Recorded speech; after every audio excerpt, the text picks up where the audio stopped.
मनुष्य एक सामाजिक प्राणी है, समाज में रहता है और समाज में उसको जो चीज दिखाई देती है उनकी उसके अंदर लालसा पैदा होती है। उन लालसाओं की पूर्ति के लिए वह हर कुछ करने को तैयार होता है, बड़े से बड़े पाप को करने के लिए तैयार होता है। हर किसी हालत में मैं जैसा चाहूं वैसा हो जाना चाहिए। दुर्योधन जो जैसा चाहता था उसके करने के लिए वो बड़े से बड़े पाप कर सकता था। दुर्योधन कहता था कि मैं धर्म को भी जानता हूं और अधर्म को भी जानता हूं, पर धर्म पर चल नहीं सकता और अधर्म को तज नहीं सकता। ये दुर्योधन का वाक्य था। धर्म अधर्म जानता हूं मैं, पर धर्म पर चल नहीं सकता हूं और अधर्म का त्याग नहीं कर सकता हूं। वो तैयार है,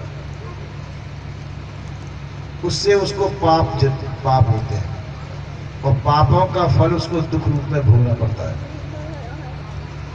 जब पापों का फल हमारे दुख रूप में आता है तो हम उसमें ईश्वर को दोष देते हैं, किसी व्यक्ति विशेष को दोष देते हैं, औरों को दोष देते हैं,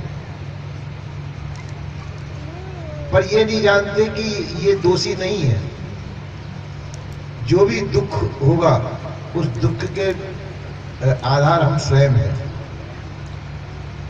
दुख सुख आपके कर्मों का फल आपके सामने आता है और उसके पीछे हम जो है विभिन्न प्रकार के दोषों को आरोपित औरों के ऊपर कर देते हैं।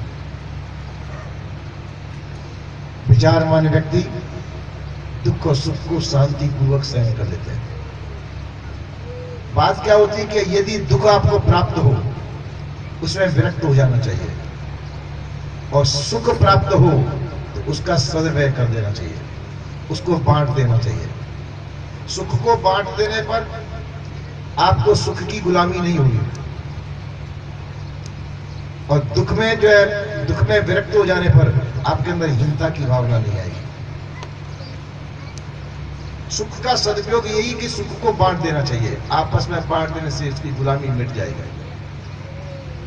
हम सुख को बांटना नहीं चाहते, सुख का संग्रह करते हैं और सुख के बहुत बड़े गुलाम हो जाते हैं। इसलिए सब व्यक्ति दुखी रहता है। जितनी प्रकार की कामनाएं आपको दीनता हीनता लाचारी देंगे, दीनहीन दरिद्र बना देंगे कामनाएं जितनी। तो यह कामनाओं की पूर्ति के चक्कर में नहीं पड़ना चाहिए,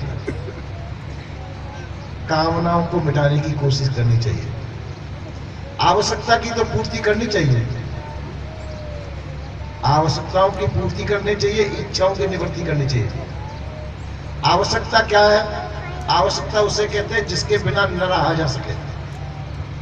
जैसे अन्न जल वस्त्र बिना नहीं रहा जा सकता, तो ये है आवश्यकता, इसको पूर्ति कर लेनी चाहिए।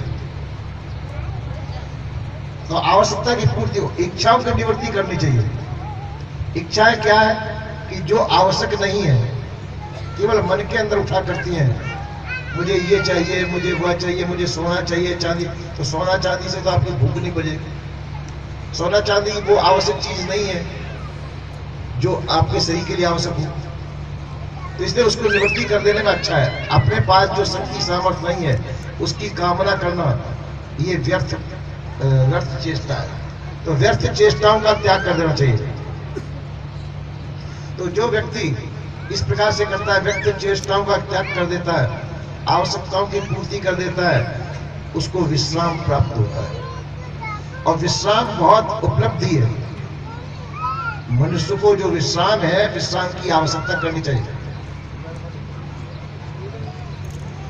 तो इसी प्रकार से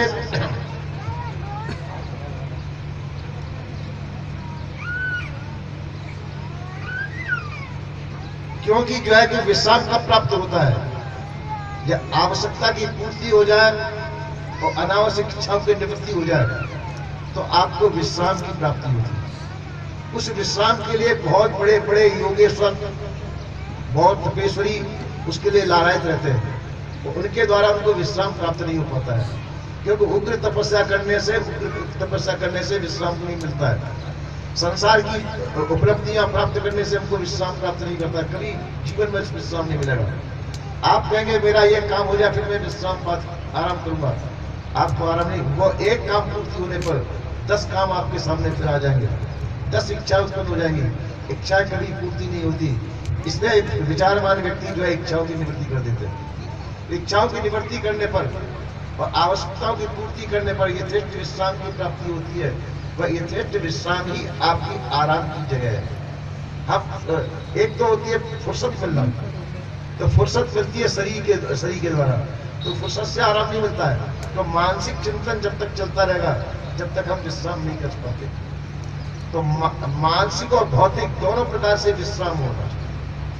मानसिक विश्राम की बहुत बड़ी आवश्यकता है, क्योंकि हम काम करने के बाद में हमारे मानसिक चिंतन चलता रहता है, वो इच्छा वासना चाहना उनके द्वारा चलता है। तो ये होता है रागात्मक जीवन।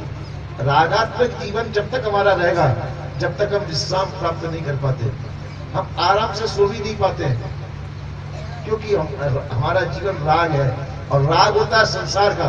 संसार में हम चिंतन मनन आदि करते रहते हैं, विश्राम प्राप्त नहीं कर पाते। शरीर से फुर्सत मिल जाती है, काम से फुर्सत मिल जाती है, पर मन का काम नहीं रुकता है, मन का काम चलता रहता है। तो जिस समय मन विश्राम को प्राप्त हो जाए, मन के अंदर सभी चिंतन आपके साथ हो जाए, किसी प्रकार का चिंतन न रहे आपके मन के अंदर, तो उस समय आपको विश्राम प्राप्त हो सकता है। तो मन के चिंतन मिट जाए। तो मन के चिंतन मिटने के लिए राग नहीं चाहिए, उसके लिए वैराग की आवश्यकता है।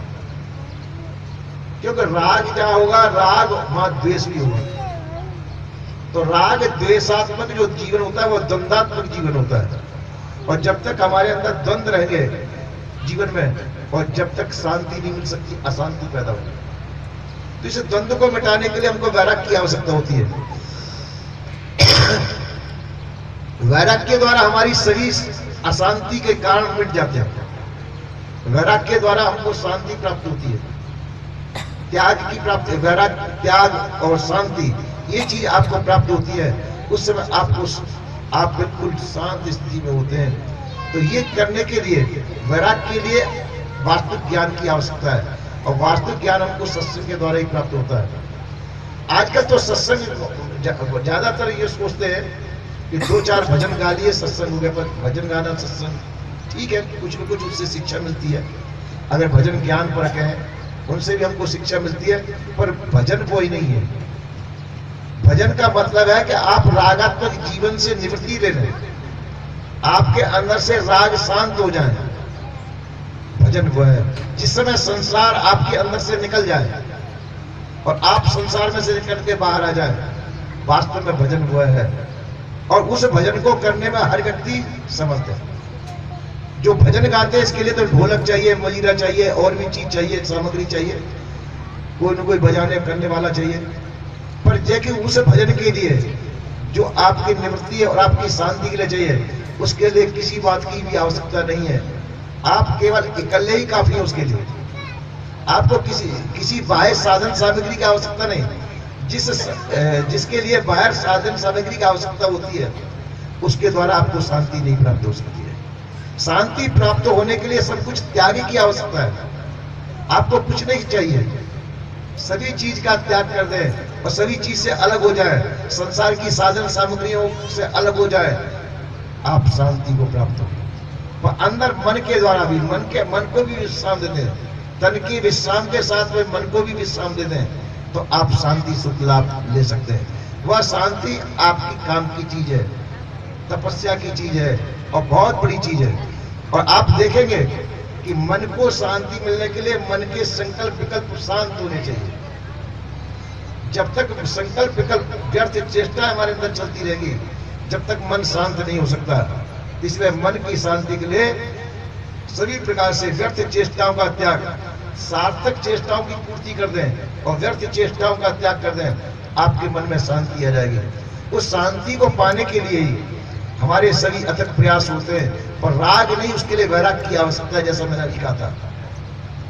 तो इसलिए जो है संत महात्मा वैराग्य को प्रधानता देते हैं, और उस वैराग्य की प्राप्ति के लिए ही बड़े बड़े राजा महाराजा संसार को त्याग कर देते हैं, राजपाट को त्याग कर देते हैं, सभी प्रकार की कामनाओं का त्याग करके जंगल में चले जाते हैं। और फिर जंगल में भी जिनको शांति नहीं मिलती, वहां भी अशांति का वो, क्योंकि जो वस्तु हमारे अंदर उपलब्ध हो सकती है उसको बाहर प्राप्त करने की आवश्यकता नहीं। शांति प्राप्त करने के लिए तो आपको अंदर का प्रयत्न की आवश्यकता है। वास्तव में देखा जाए तो प्रयत्न के द्वारा शांति नहीं मिलती, शांति अप्रयत्न के द्वारा मिलती है। किसी भी प्रयत्न का फल शांति नहीं है। आपके क्योंकि प्रयत्न जितने भी किए जाते हैं शरीर के द्वारा किए जाते हैं, और प्रयत्नों का फल संसार होता है, और संसार शांति का कारण नहीं होता है। इसलिए जो महापुरुष होते हैं वो सभी प्रयत्नों के आश्रय का त्याग करके अप्रयत्न होते हैं, और अप्रयत्न उनको शांति प्राप्त होती है। पर जबकि अप्रयत्न होना वास्तव में सरल है, स्वाभाविक है, पर उस अप्रयत्न को प्राप्त करना सरल स्वाभाविक है, पर कठिन जरूर है। कठिन क्यों है कि अनादिकाल से हम प्रयत्न में हमारा जीवन रहा है और प्रयत्न करते चले आ रहे हैं, इसलिए अप्रयत्न होना मुश्किल पड़ता है। तो इसलिए महापुरुष ने उस अप्रयत्न रूप महाप्रयत्न उसको कह दिया। तो अप्रयत्न रूप महाप्रयत्न के द्वारा हम शांति को प्राप्त कर सकते हैं, पर बाजी को उसके लिए वैराग्य की आवश्यकता है, और जब तक वैराग्य नहीं होगा तब तक ऐसा जीवन हमको प्राप्त नहीं हो सकता। हम संसार में उस जीवन को प्राप्त करना चाहते हैं, संसार से वह जीवन प्राप्त नहीं होता। इसीलिए जो है संत महात्माओं के पास जाते हैं, संतों का सुझाव चाहते हैं, संत महात्मा कृपा करके उस सुझाव को बताते हैं, आपकी जो है समाधान करते हैं, और समाधान करके जो है आपको उस मार्ग का दिग्दर्शन कराते हैं। उस मार्ग पर चल करके यदि हम वो करते हैं तो हमको सुख शांति प्राप्त होगी। सुख वास्तव में शांति के समान कोई दूसरा सुख नहीं है। जो सुख शांति में, उसके समान संसार में कोई भी सुख नहीं है। तुलसीदास जी ने कहा, तुलसी शांति समान सुख अपर दूसरो ना है, और वह शांति त्याग के द्वारा आती है, विवेक पूर्वक त्याग के द्वारा आती है, ऐसा संत गुरुजन कहते हैं। बोले श्री सद्गुरुदेव की।